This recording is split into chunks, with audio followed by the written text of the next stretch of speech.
ओम नमः शिवाय। नमस्कार दोस्तों, स्वागत है आप सभी का हमारे यूट्यूब चैनल पर। दोस्तों, आज मैं आपको शिव महापुराण की कथा सुना रहा हूँ। आप सभी भक्तजन इस कथा को श्रद्धा पूर्वक मन लगाकर सुने। भगवान शिव जी आप सभी की मनोकामना पूर्ण करेंगे और आप सभी के कष्टों को हर लेंगे। इतनी कथा सुनकर नारद जी ने कहा, हे पिता, आपने शिव चरित्र का वर्णन कर मुझे अत्यंत प्रसन्नता प्रदान की है।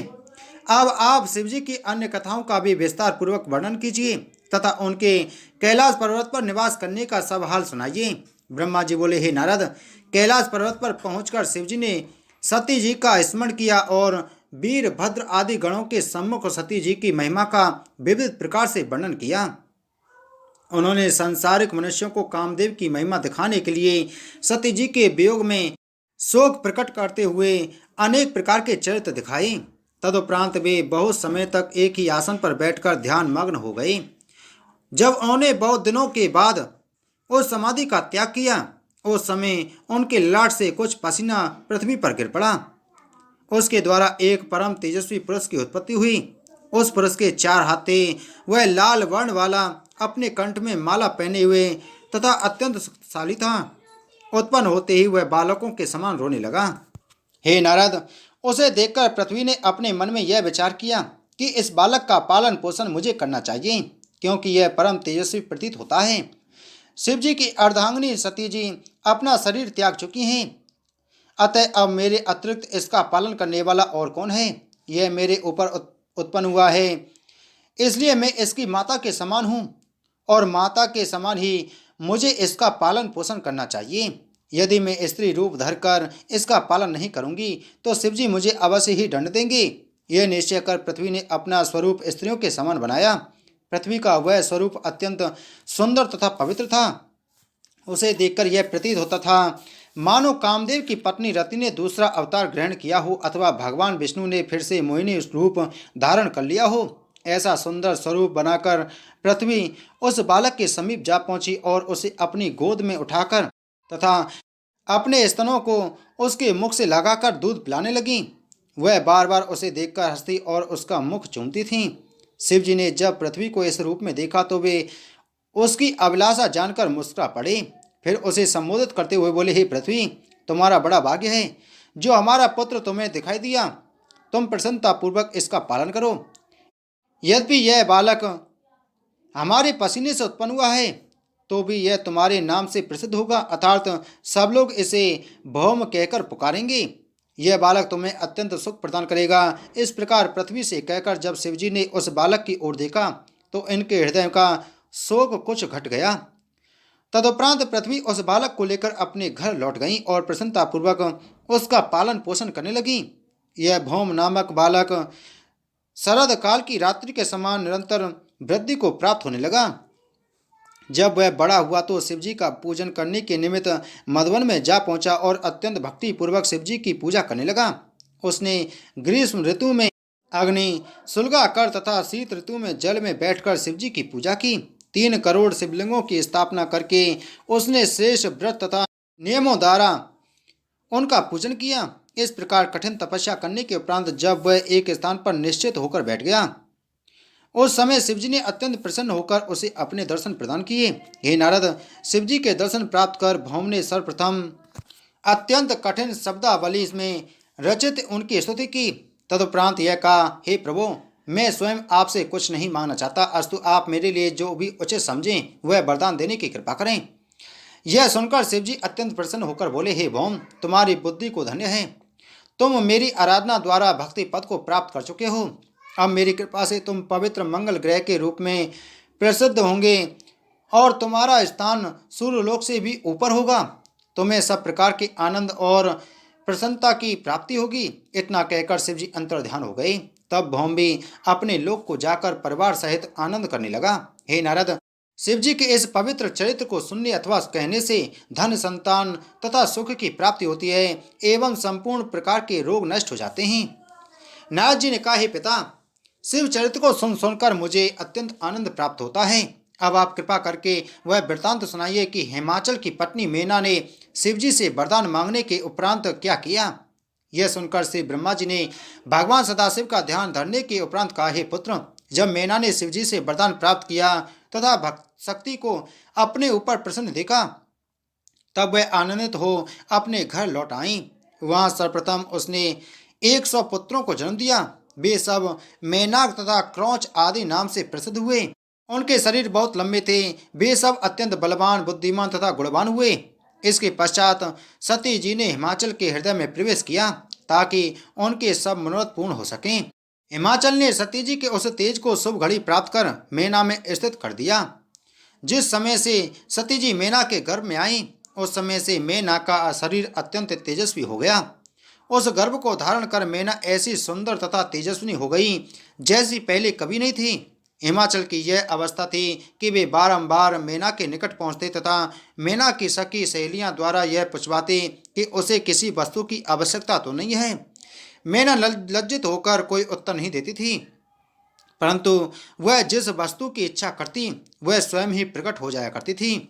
ऐसी कोई भी वस्तु नहीं थी जिसे प्राप्त करने में मेना को कभी कोई कठिनाई हुई हो।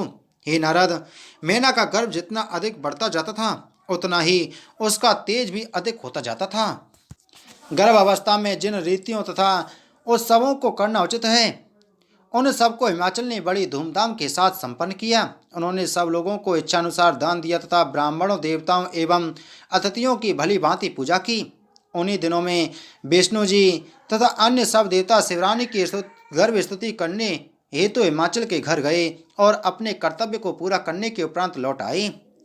जब गर्भ के 9 महीने व्यतीत हुए और 10वां मास पूरा होने लगा, उस समय आकाश तथा पृथ्वी में शुभ शकुन होने लगे। आकाश पूर्णतः निर्मल हो गया और उसका प्रकाश बढ़ गया। सभी अशुभ ग्रह लुप्त हो गए। उस समय ऋषि मुनि तथा देवता पुष्प वर्षा करने लगे एवं गंधर्व, सिद्ध, चारण, किन्नर, अप्सरा तथा विद्याधर अपनी स्त्रियों सहित नाचने गाने लगे। इस प्रकार मधुमास की शुक्ल पक्ष नवमी को मृगशरा नक्षत्र में अर्धरात्रि के समय भगवती महामाया ने उस अपार आनंद के बीच मेना के गर्भ से पार्वती रूप में जन्म ग्रहण किया। काल का पुराण में भी यह कथा लिखी हुई है। हे नारद, उस समय में तथा विष्णु जी सब देवताओं सहित संपूर्ण सामग्रियों को साथ लेकर हिमाचल के स्थान पर जा पहुंचे। हम सब ने अपनी अपनी बुद्धि के अनुसार शिवरानी की स्तुति एवं प्रशंसा की। उस समय अनेक प्रकार के बाजे बज रहे थे तथा पुष्प वर्षा हो रही थी। देवताओं ने उन आदि शक्ति की स्तुति करते हुए इस प्रकार कहा, हे जगदम्बे, आपकी जय हो। आप तीनों लोकों की माता तथा भगवान भूत वाहन की अर्धांगिनी हैं। आप हमारी विपत्तियों का नाश करें, क्योंकि हमारे मन की कोई भी अभिलाषा आपसे छिपी नहीं है। हे आदिशक्ति, आपका तेज अपरिमित है। सृष्टि के सभी जीव आपके सेवक हैं। ब्रह्मा, विष्णु तथा शिव आपके पुत्र कहे जाते हैं तथा तीनों गुणों की उत्पत्ति आपसे ही हुई है। आप ब्रह्म स्वरूप आदिशक्ति बनकर सब जीवों में निवास करती हैं तथा सबसे भिन्न भी रहती हैं। वेदों ने आपकी महिमा का कुछ वर्णन किया है, परंतु पार नहीं पा सके हैं। नारद, सारद, शुक्र तथा सनकादिक बुद्धिमान मुनि और देवता वाचाल होने पर भी आपकी महिमा का बहुत थोड़ा ही वर्णन कर सके हैं। उपनिषद इस बात को कहते हैं कि यदि किसी मूर्ख पर भी आपकी कृपा हो जाए तो वह आपकी स्तुति करने में समर्थ हो सकता है। आप अपने भक्तों को मुक्ति प्रदान करती हैं तथा करोड़ों कलाओं को अपने वश में किए रहती हैं। आप अहंकार को नष्ट करने वाली हैं। वेद और वेदांत सब में आप सन्निहित हैं। हे भगवती, आपके सहस्त्रों नाम हैं जिनका वर्णन करना वाणी की सामर्थ्य से परे है। इस प्रकार बहुत स्तुति करने के उपरांत सब लोग अपने अपने घर को लौट गए। इतनी कथा सुनकर नारद जी ने कहा, हे पिता, अब मेरी यह अभिलाषा है कि भगवती महामाया के जन्म के पश्चात का वृत्तांत आप मुझे सुनाने की कृपा करें। उन्होंने हिमाचल के घर में रहकर जो जो बाल लीलाएं की उन सबको सुनाकर आप मुझे प्रसन्नता प्रदान कीजिए। देवर्षि नारद की यह प्रार्थना सुनकर ब्रह्मा जी बोले, हे पुत्र, जब भगवती माँ माया ने अवतार ग्रहण किया और सब देवता उनकी स्तुति प्रशंसा करने के उपरांत अपने अपने स्थान को लौट गए, उस समय हिमाचल ने बड़ी धूमधाम से अपनी पुत्री का जन्म महोत्सव मनाया। मेना उन्हें आदिशक्ति का अवतार पहचान कर अत्यंत प्रसन्न हुई। उस समय भगवती जगदम्बा ने भी अष्टभुजी स्वरूप धारण कर मेना को अपना दर्शन देकर कृतार्थ किया। हे नारद, उस स्वरूप का वर्णन करना अत्यंत कठिन है। वे भगवती 8 भुजाएं, 3 नेत्र एवं ज्योतिपूर्ण वस्त्रालंकारों को धारण किए हुए थीं।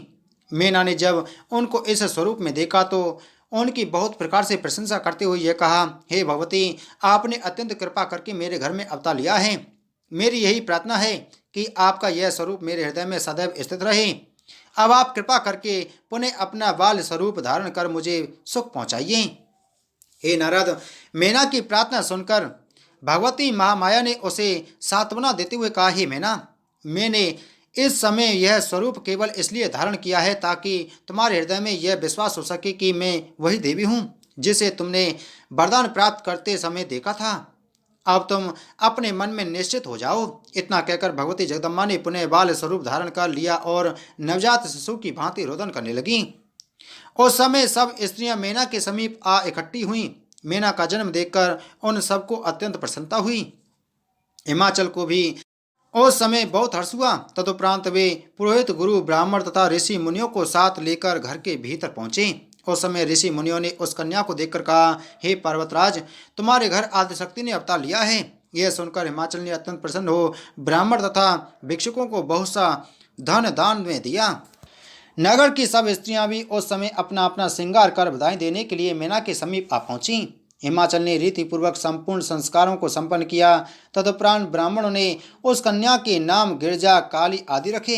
हे नारद, बाल स्वरूपा शिवरानी ने संसारी बालिकाओं की भांति ही अनेक चरित्र करके माता पिता को प्रसन्न करना आरंभ किया। ज्यों ज्यों उनकी आयु बढ़ती जाती थी, वे विविध प्रकार के चरित्रों द्वारा सबको प्रसन्नता प्रदान करती थीं। वे कभी गोद में लिपट कर मुस्कुराती, कभी अपनी तोतली वाणी से ऐसी बातें कहती थीं जिसको सुनकर माता पिता को अत्यंत प्रसन्नता प्राप्त होती थी। कुछ समय में ही उन्हें उमा, शिवा आदि नामों से भी पुकारा जाने लगा। बड़ी होकर जब उन्होंने तपस्या करने के लिए वन में जाने का विचार किया, उस समय मैना ने चिंतित होकर उन्हें नहीं जाने दिया। पर्वतराज हिमाचल यद्यपि अनेक संतानों के पिता थे, तो भी उनका सबसे अधिक प्रेम गिरजा पर ही रहता था। गिरजा दिन प्रतिदिन चंद्रमा की कला की भांति बढ़ती जाती थी। कभी वे कौड़ियों का खेल खेलती और कभी गंगा जी के जल में विहार किया करती थीं।